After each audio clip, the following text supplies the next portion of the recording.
Magandang araw guys, today is September 11, 2024. Ang lagay po ng panahon dito sa Bulacan ay medyo makulimlim po. Makulap ang paligid. Nagbabadya po ng uulan.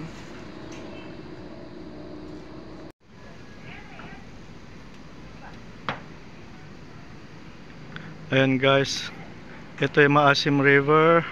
Mababa po ang kanyang level ngayon, napakababa po. Umapaw po ito nung nag-level po siya hanggang doon sa taas ng riprap, no? So halos 2 story ang lalim hanggang dito po, yan. Hanggang dito. Yan, bahang-baha dito nung nakaraang bagyong Erning, September 2. So ngayon medyo nagbabadya na naman ng malakas na ulan at may paparating na naman daw na bagyo sa Friday, expected Friday. Sana hindi na siya lumakas.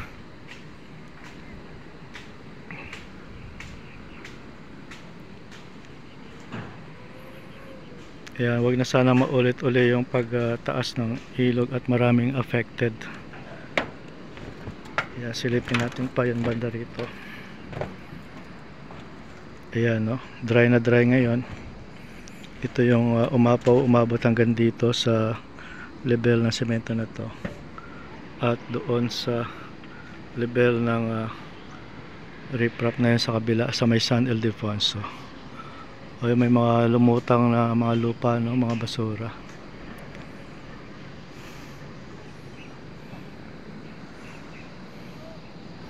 So ito guys ang lagay ng panahon ngayong araw, September 11, Wednesday.